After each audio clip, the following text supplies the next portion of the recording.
સમાચારમાં આગળ વાત કરીશું મહેસાણાથી। મહેસાણામાં ઈરાન ઇઝરાયલ અમેરિકા વચ્ચે વધતી યુદ્ધની પરિસ્થિતિને કારણે ગેસ સપ્લાયમાં કપાત થઈ હોવા છતાં મહેસાણાની દૂધસાગર ડેરીના ઉત્પાદન પર કોઈ અસર નહીં પડે તેવી માહિતી સામે આવી છે। દૂધસાગર ડેરીને દૈનિક આશરે 40,000 એસસીએમ ગેસની જરૂરિયાત હોય છે, જેમાંથી હાલ 15,000 એસસીએમ કપાત થતા 25,000 એસસીએમ ગેસ મળી આવ્યો રહ્યો છે। દૂધસાગર ડેરીમાં રોજના કેટલા ટન પ્રોડક્શન થાય છે અને આ પ્રોડક્શનમાં કેટલો ગેસ વપરાતો હતો, કેટલું રિડક્શન થયું, હવે તેના બદલામાં આપણે શું કરી રહ્યા છીએ? દૂધસાગર ડેરીમાં બે સોર્સ દ્વારા અમને ગેસ મળે છે। અમારી જોડે ગેલનો ગેસ આવે છે, અમારી જોડે સાબરમતીનો ગેસ આવે છે। સાબરમતી જોડે અમારે રોજનું 40,000 એસસીએમ ગેસ મળે એ અંગેનું આ મહિનાનું ડીસીક્યુ છે, એટલે એગ્રીમેન્ટ થયેલો છે પ્રકારનો। અને ગેલ જોડેથી અમારે 3,000 થી 4,000 એસસીએમ ગેસ રોજનો આવે છે।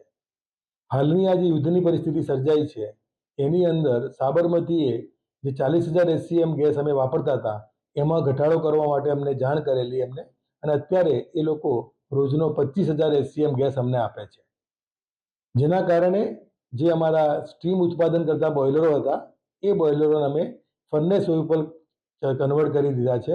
એ બોઇલરો અમે ફર્નેસ ઓઇલ પર ચલાવીએ છીએ, જેના કારણે અમારા ઓપરેશનમાં કોઈ પ્રોબ્લેમ આવે નહીં। આગામી પરિસ્થિતિ જો યુદ્ધ વધુ ખેંચાય છે અને હજુ પણ પુરવઠો ઘટે છે, તેવા સમયે દૂધસાગર ડેરી પ્રોડક્શન માટે કેટલી તૈયાર છે? દૂધસાગર ડેરીને પ્રોસેસિંગ કરવા માટે, પાવડર બનાવવા માટે ઇંધણની જરૂર તો પડશે જ। અત્યારે ઇંધણના બે સોર્સ છે, મેં આપને કીધું કે ગેલનો સોર્સ છે, સાબરમતીનો સોર્સ છે અને એફઓનો સોર્સ છે।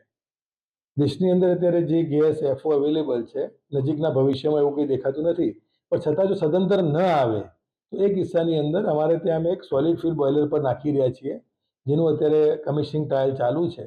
અમારો પૂરો પ્રયત્ન છે કે આવતા 10 દિવસની અંદર સોલિડ ફ્યુલ બોઇલર પર ચાલુ કરી દઈએ, જેની અંદર હસ્કને વપરાતું હોવાથી ઓઇલ ના હોય અને ગેસ ના હોય એવા સંજોગોમાં પણ અમે અમારો પ્લાન્ટ સ્મૂથ ચલાવી શકીએ એવો અમારો પ્રયત્ન ચાલુ છે। આ બધા વચ્ચે પ્રોડક્શન કોસ્ટમાં કોઈ ફરક પડવાનો છે?